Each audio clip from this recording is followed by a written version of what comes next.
वाह, क्या आईपीओ है।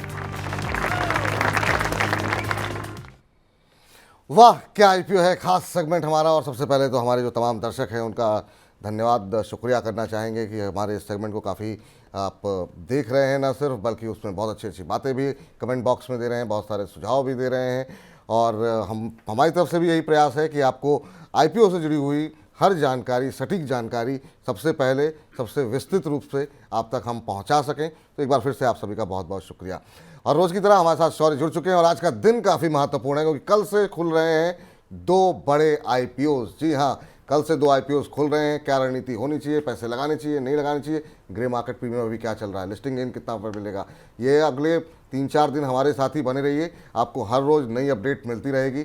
शौर्य सारे तमाम आंकड़े लेकर के आ चुके हैं। शौर्य, ग्रे मार्केट प्रीमियम में क्या कुछ बदलाव, क्या कुछ स्थिति अभी देखने को मिल रही है? जी, डॉम्स से स्टार्ट करते हैं। डॉम्स का ग्रे मार्केट प्रीमियम अभी काफ़ी अच्छा बना हुआ है। इसका अपर प्राइस बैंड है 790 और उसके ऊपर अभी भी 450 रुपीज़ का इन्हें जीएमपी मिल रहा है।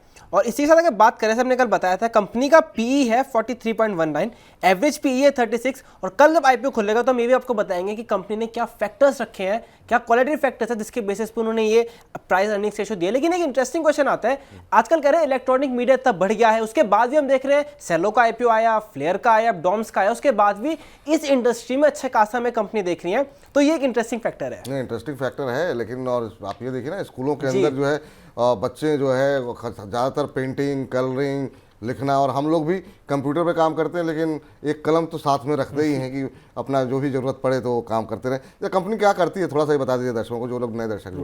जी, कंपनी जो है वो पेंसिल्स बनाती है, साथ में वो बेसिकली स्कूल के बच्चों के लिए प्रोडक्ट बनाती है। ज्योमेट्री बॉक्स होता है, कंपास हो गए, डिवाइडर, इस टाइप के काफ़ी प्रोडक्ट्स बनाती हैं जो बेसिकली स्कूल में होता है। और कंपनी का पूरा जो अल्टीमेट कंज्यूमर है वो स्कूल के ही है। तो इंटरेस्टिंग पॉइंट है, बेसिकली कंज्यूमर किड्स हैं लेकिन जो पे करेंगे वो उनके पेरेंट्स हैं। चलिए, ये बहुत ही अच्छी इंटरेस्टिंग बात बताई आपने कि माता पिता जो है उसके लिए खर्च, और इसमें कोई कटौती भी नहीं करता है। अगर ये पसंद आ गई बच्चे को कलम तो उसी ब्रांड की, उसी तरह की जो है कलम जो है वो ली जाएगी, बाकी चीज़ें घर में आए ना आए। तो बच्चों की पसंद तो वाकई में वरीयता दी जाती है। और अरुण सर, आपसे जानना चाहेंगे डॉम्स इंडस्ट्रीज़ के ऊपर आपका व्यू क्या है? क्या यहाँ पर जिस तरीके से हम प्रीमियम ग्रे मार्केट का देख रहे हैं उस तरह की लिस्टिंग, या किस तरह की लिस्टिंग एक्सपेक्टेशन आपकी है? क्योंकि हमने पिछले हफ्ते जब टाटा की, रिडा की वगैरह की सबकी लिस्टिंग हुई थी पिछले हफ्ते, तो काफ़ी शानदार रिस्पांस मिला था। क्या इस तरह का रिस्पांस यहाँ पर भी देखने को मिलेगा? मुझे लिस्टिंग अच्छी होनी चाहिए, जिस हिसाब से फ्लेयर की लिस्टिंग हुई थी इसकी भी अच्छी होनी चाहिए। इस स्टॉक में हम यूजुअली, चूंकि typical IPO, second IPO flare के बाद आपको ऐसा देखने को मिल रहा है। ओवरऑल इशू का अगर साइज देखें या प्रीमियम देखें तो ऑलमोस्ट फुल्ली प्राइस्ड है, या कह सकते हैं एक अच्छे प्राइस के आसपास ही आ रहा है। तो लिस्टिंग गेंस डेफिनेटली बन सकते हैं। अगर किसी को बाई करना है, अगर किसी को अप्लाई करना है तो डेफिनेटली कर सकते हैं। मुझे लग रहा है लिस्टिंग गेंस के लिए डेफिनेटली अप्लाई करें। लिस्टिंग गेंस मिलते हैं तो लिस्टिंग गेंस को बुक कर ले। लॉन्ग टर्म का नजरिया फिलहाल अप्लाई करने का नहीं है, चूंकि यूजुअली अगर आप देखें एक टिपिकल कंपनी, और हो सकता है आपको लिस्टिंग होने के बाद थोड़ा प्रॉफिट बुकिंग होती हुई नजर आए। 45 कंट्रीज में इनका बिजनेस है। ओवरऑल बिजनेस काफी अच्छा है और बड़ी ग्रोथ इन्होंने लास्ट 2 या 3 क्वार्टर में भी दिखाई है। तो स्टॉक काफी अच्छा है। लिस्टिंग गेंस के लिए डेफिनेटली अप्लाई करके चल सकते हैं।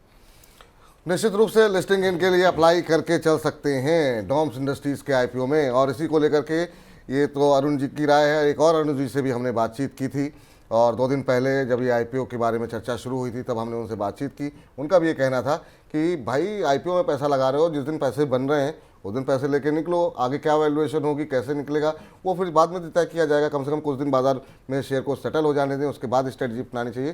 तो आप अप्लाई कीजिए, ये सलाह निकल के आई थी। आइए जरा एक बार सुन लेते हैं कि आखिर में अरुण केजरीवाल जी ने इस आईपीओ पर क्या कुछ कहा था। चलिए, लगता है कुछ तकनीकी दिक्कत है, हम वो बयान आपको नहीं सुना पा रहे हैं। लेकिन उनकी भी वही राय थी जो कि अरुण जी की राय थी कि यहाँ पर आप निवेश करके चल सकते हैं। चलिए अगले आईपीओ पे चलते हैं। सॉरी, अगला आईपीओ जी, अगला आईपीओ है इंडिया शेल्टर फाइनेंस। ये भी कल से खुलेगा और इन दोनों का ही आईपीओ साइज, इसका भी 1200 करोड़ का है। लेकिन ये फ्रेश इशू ला रहा है 800 करोड़ का, बल्कि डोम्स का फ्रेश इशू है खाली 350 करोड़ का। इसका जीएमपी चल रहा है 135 रुपीज़ पर शेयर, ऑलमोस्ट 500 के प्राइस बैंड पे।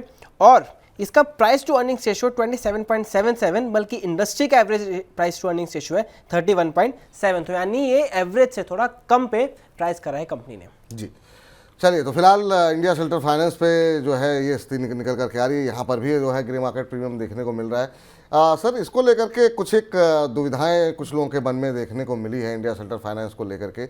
आपके मन में भी कोई आशंकाएं हैं, या फिर आप कैसे देख रहे हैं यहाँ पर जो कंपनी के फंडामेंटल्स को, वैल्यूएशन को, क्या स्ट्रेटजी होनी चाहिए?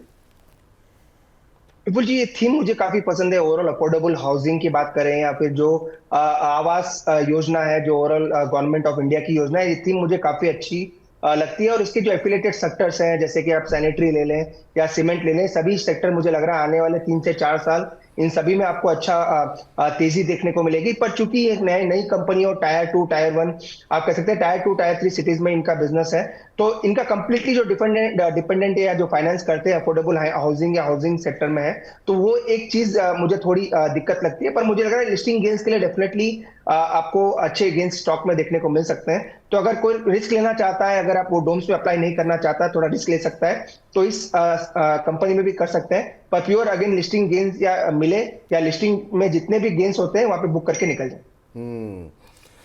ये फिलहाल यहाँ पर सलाह निकल, लिस्टिंग पे जो भी गेन मिले निकल करके आप बुक करके निकल जाइए, ये राय यहाँ पर निकल करके आती हुई दिखाई दी। तो इंडिया शेल्टर में भी पैसे बनते हुए दिखाई दे सकते हैं। लिस्टिंग पे जो मिलेगा किनारे हो जाइए लेकर के। आखिरी कंपनी जो है, जो कि गुरुवार को खुल रही है, और वहाँ पर हमने कल मैनेजमेंट से बातचीत भी की थी, और मैनेजमेंट भी अपनी विस्तार योजनाओं को लेकर के काफ़ी सकारात्मक दिखाई दिया। लेकिन फंडामेंटल्स क्या करें, शौर्य से समझते हैं। जी, फंडामेंटल्स आपसे देखें तो कंपनी में पॉइंट है, कोई इनका कंपेटिटर नहीं है, पीयर नहीं है जिससे आप इसके रेशियो से कंपेयर कर सको। इसका प्राइस टू अर्निंग रेशियो 40 के आसपास है, और एक ग्लोबल लेवल पर प्लेयर है। इसके फंडामेंटल्स के हिसाब से उस बिजनेस में आती है कि जहाँ पे क्वालिटी का बहुत इंपॉर्टेंस होता है, एक्सपीरियंस मैटर करता है, आपको टाइम लगता है अपने एक्सपर्टीज लेने में।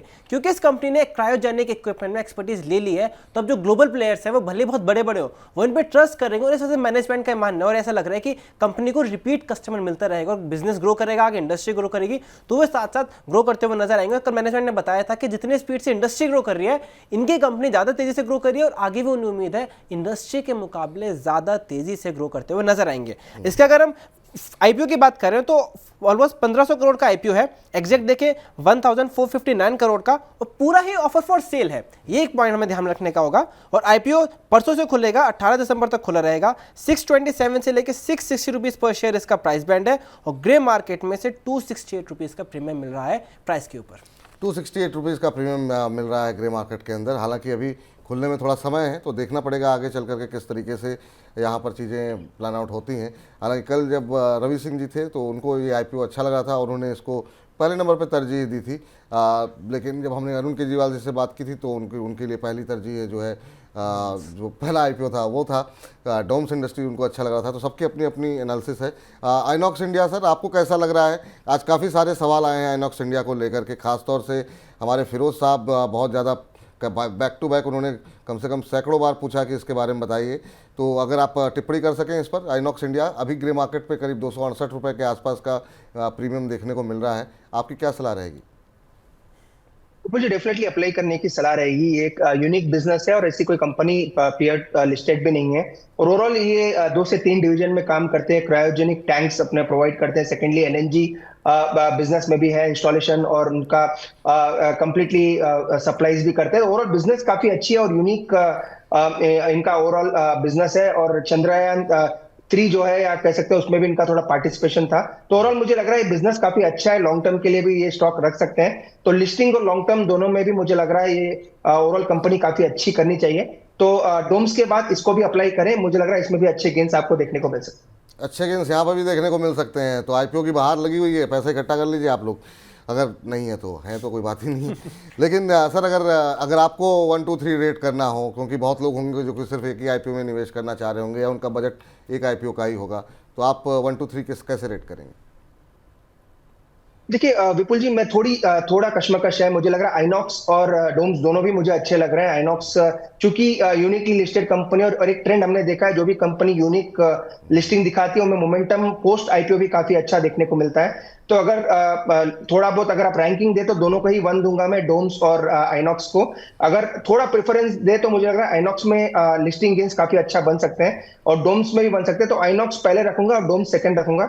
अगर आप अप्लाई करना चाहते हैं तो दोनों में कर सकते हैं। Doms again pure listing gains के लिए अप्लाई करने की राय है, और आइनॉक्स मुझे लग रहा है लॉन्ग टर्म में भी काफी अच्छा कर सकते हैं। तो अगर किसी को छोड़ा जा सकता है और बजट आपका नहीं है तो इंडिया शेल्टर को आप छोड़ सकते हैं।